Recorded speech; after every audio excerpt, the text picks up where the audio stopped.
नमस्कार दोस्तों, स्वागत है आपका साइट फॉर वर्ल्ड के ऑफिशियल लर्निंग प्लेटफॉर्म पर, जहां स्टूडेंट्स और जॉब सीकर्स के लिए करियर, टेक्नोलॉजी और प्लेसमेंट से जुड़ी इंडस्ट्री ओरिएंटेड और प्रैक्टिकल नॉलेज दी जाती है। अगर आप अपनी स्किल्स को नेक्स्ट लेवल तक ले जाना चाहते हैं तो आप बिल्कुल सही जगह पर आए हो। चलिए शुरू करते हैं आज का इम्पोर्टेंट सेशन। नमस्ते स्टूडेंट्स। एक बात सोची है कभी कि डेटा एनालिसिस में सबसे ज़रूरी चीज़, सबसे इम्पॉर्टेंट क्लू वो हो सकता है जो आपके पास है ही नहीं? हाँ, बिल्कुल। आज हम इसी छुपे हुए राज से पर्दा उठाएंगे, यानी मिसिंग डेटा की कहानी। रेडी हो? चलो इस डिटेक्टिव स्टोरी में घुसते हैं। सोचो ज़रा, आप एकदम परफेक्ट एनालिसिस बना रहे हो, सारे मॉडल्स लगा दिए, लेकिन क्या हो अगर सबसे बड़ी गलती उस डेटा में छिपी हो जिसे आप देख तक नहीं पा रहे? यही सवाल है जो अच्छे डेटा एनालिस्ट को परेशान करता है, और आज हम इसका जवाब ढूंढेंगे। ये है हमारा आज का इन्वेस्टिगेशन प्लान। सबसे पहले समझेंगे कि ये मिसिंग डेटा है क्या भला, फिर उसके गायब होने के पैटर्न्स को डिकोड करेंगे, फिर मिलेंगे हमारे 3 मेन सस्पेक्ट से, उसके बाद केस सॉल्व करने के तरीके देखेंगे, एक रियल लाइफ मिस्ट्री को भी सॉल्व करेंगे, और आखिर में समझेंगे कि इसका असर कितना गहरा हो सकता है। चले ओके, तो हर अच्छी जांच की शुरुआत कहाँ से होती है? सबूतों को समझने से। तो सबसे पहले आइए जानते हैं कि आखिर ये मिसिंग डेटा है क्या। फोकस बना हुआ है ना?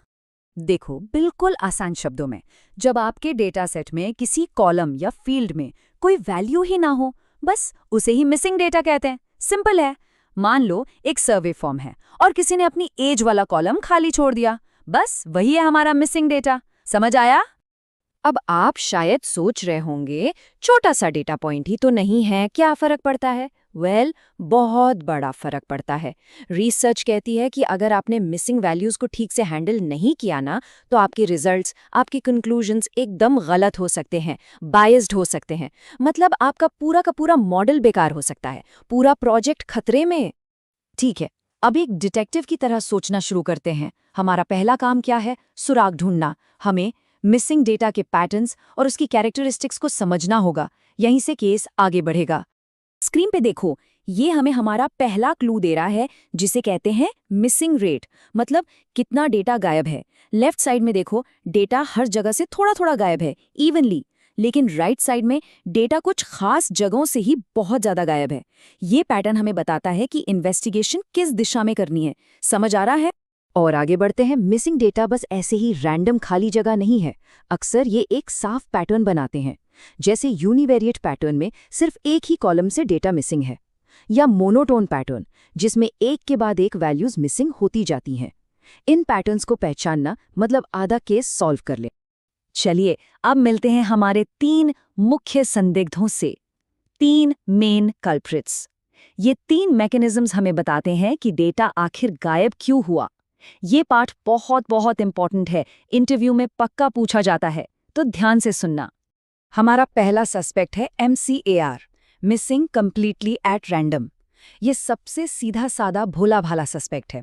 इस केस में डेटा का गायब होना किसी भी चीज से रिलेटेड नहीं होता, ना उस डेटा से जो आपके पास है, ना उस डेटा से जो मिसिंग है, बस प्योरली रैंडम।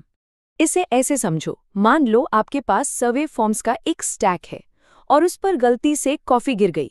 अब जिन जिन फॉर्म्स पर कॉफी गिरी, उनका डेटा आप पढ़ नहीं सकते। यहाँ डेटा के गायब होने का कारण फॉर्म में दिए गए आंसर्स से बिल्कुल अलग है। वो तो बस एक एक्सीडेंट था। ये है MCAR। सिंपल है ना? चलें, हमारा दूसरा सस्पेक्ट थोड़ा चालाक है। इसका नाम है MR, यानी मिसिंग एट रैंडम। यहाँ डेटा का गायब होना रैंडम तो लगता है, लेकिन हम उसे डेटा सेट के दूसरे ऑब्जर्व्ड वेरिएबल से प्रिडिक्ट कर सकते हैं। थोड़ा कंफ्यूजिंग लगा? चलो एग्जाम्पल से समझते हैं। मान लो एक हेल्थ सर्वे हो रहा है, उसमें एक सेक्शन है पोस्टपार्टम डिप्रेशन पर। अब डेटा देखने पर पता चलता है कि ज्यादातर पुरुषों ने ये सेक्शन नहीं भरा है, तो यहाँ डेटा का मिसिंग होना रैंडम नहीं है, राइट? इसे हम जेंडर वेरिएबल से प्रिडिक्ट कर सकते हैं, तो मिसिंग डेस जेंडर पर डिपेंड कर रही है। क्लियर हुआ? और ये है हमारा सबसे खतरनाक, सबसे शातिर सस्पेक्ट, MNAR, यानी मिसिंग नॉट एट रैंडम। ये सबसे ट्रिकी केस है। यहाँ डेटा के गायब होने का कारण खुद वही वैल्यू है जो गायब है। एग्जाम्पल से समझो, एक सर्वे में इनकम का सवाल है। अब अक्सर क्या होता है, जिनकी इनकम सबसे ज्यादा होती है वो इस सवाल को छोड़ देते हैं। यहाँ डेटा के गायब होने का रीजन क्या है? हाई इनकम, जो कि ऐसी वैल्यू है जो अब मिसिंग है। इन तीनों के बीच का फर्क समझना रियल प्रोजेक्ट्स में जिंदा रहने के लिए जरूरी है। तो आइए इन तीनों को एक साथ फटाफट कंपेयर करते हैं। देखो, MCAR पूरी तरह रैंडम, जैसे कॉफी गिरना। MAR दूसरे डेटा से प्रिडिक्टेबल, जैसे जेंडर से रिस्पॉन्स प्रिडिक्ट करना। और MNAR खुद मिसिंग वैल्यू से रिलेटेड, जैसे हाई इनकम वालों का इनकम ना बताना। ये टेबल बहुत काम का है। अभी वीडियो पॉज करो और इसका स्क्रीनशॉट ले लो, बाद में बहुत काम आएगा। ठीक है, तो हमने सस्पेक्ट्स को पहचान लिया है। अब वक्त है केस को सॉल्व करने का। चलिए देखते हैं कि हम डेटा डिटेक्टिव्स यानी डेटा एनालिस्ट्स इस मिस्ट्री को सुलझाने के लिए कौन कौन से हथियार इस्तेमाल करते हैं। मोटे तौर पर 3 तरीके हैं इससे डील करने के। पहला, डिलीशन, मतलब जिन रोज या कॉलम्स में मिसिंग वैल्यूज हैं उन्हें डिलीट ही कर दो। आसान है पर रिस्की, इसमें इंपॉर्टेंट इन्फॉर्मेशन का लॉस हो सकता है। दूसरा है इम्प्यूटेशन, यानी खाली जगह को अनुमानित वैल्यूज से भर देना। यह थोड़ा कॉम्प्लेक्स है पर पावरफुल है। और तीसरा है रिप्रेजेंटेशन लर्निंग, जिसमें हम फैंसी मॉडल्स यूज करते हैं जो अधूरे डेटा पर सीधे काम कर सकते हैं। सही तरीका चुनना इस बात पर डिपेंड करता है कि हमारा कल्प्रिट कौन था, MCR, MAR या MNR। और इम्प्यूटेशन के अंदर भी बहुत सारी टेक्निक्स हैं। आप सिंपल स्टैटिस्टिकल मेथड यूज कर सकते हो, जैसे मीन या मीडियन, या फिर मशीन लर्निंग मॉडल्स जैसे K नियरेस्ट नेबर्स। और अगर डेटा बहुत कॉम्प्लेक्स है तो VAEs और GANs जैसे डीप लर्निंग मॉडल्स भी हैं। हर टूल का अपना अलग काम है। चलिए अब इस सारी थ्योरी को एक रियल वर्ल्ड एग्जाम्पल से जोड़ते हैं। देखते हैं कि असली में जब आप काम करोगे तो कैसी प्रॉब्लम्स आती हैं। ये स्टैक ओवरफ्लो से उठाया गया एक रियल सवाल है। एक यूजर है जो 2 डेटा सेट्स के हिस्टोग्राम्स को साइड बाय साइड कंपेयर करना चाहता है। सिंपल सा काम है, लेकिन टूल एक ही पेज पर दिखा रहा है, अलग अलग नहीं। कितनी आम सी प्रॉब्लम लगती है ना? और यहाँ पर हमारी जांच का एक इम्पोर्टेंट पॉइंट सामने आता है।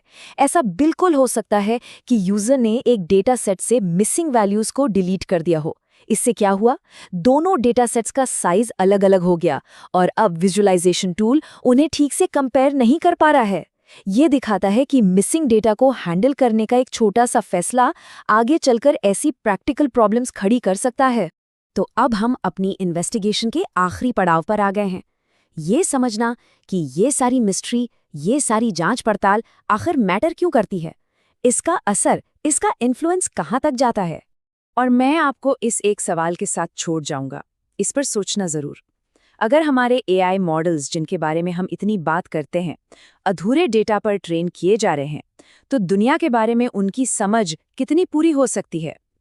ये वो अनसीन प्रभाव है जो मिसिंग डेटा हमारे फ्यूचर पर डाल रहा है। मिलते हैं अगले सेशन। तो हमारे चैनल को सब्सक्राइब कीजिए और वीडियो को अपने दोस्तों के साथ शेयर जरूर कीजिए। कमेंट सेक्शन में अपना डाउट या नेक्स्ट टॉपिक लिखना मत भूलिएगा।